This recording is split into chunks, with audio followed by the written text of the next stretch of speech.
We are tracking H1N1, and health officials here in the U.S. saying it's too soon to know if a one-shot vaccine for the virus will actually be effective. The U.S. is working on an inoculation that requires 2 doses, although China and Switzerland recently announced they may have a 1-dose version. We're told American officials will release their initial results from its vaccination studies and testing later this month. With me now, Dr. Kent Holtorf, who is an expert on infectious diseases. Doctor, thanks very much. We're going to put up on the screen the classic H1N1 symptoms, and I got this from the WHO and the CDC.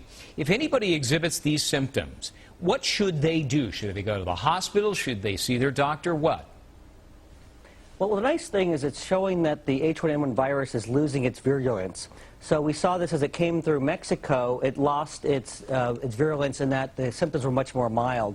And that's what seems to be happening as it's making its way back through as a seasonal flu.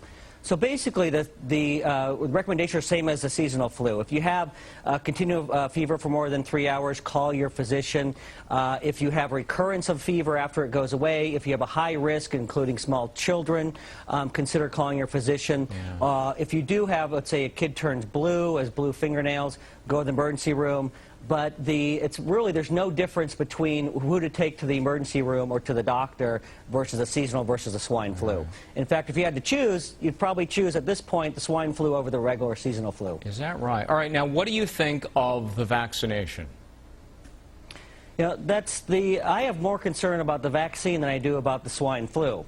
It's been rushed to market. There are high levels of adjuncts which basically make it more potent, so they can, it's kind of an unrefined method that they use. They had to use these high levels of these adjuncts, including thimerosal. It's an antiseptic preservative, and hasn't that been linked in some cases to autism?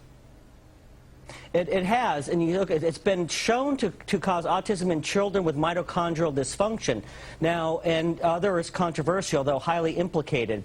And the problem is you don't know if your child has mitochondrial dysfunction. I also worry about children and people who have blood-brain barrier dysfunction or it's not fully developed, which include children, pregnant women, chronic neurological illnesses, and chronic fatigue syndrome and fibromyalgia. I've seen these people been devastated by these infections. All right, would you give it to your kids?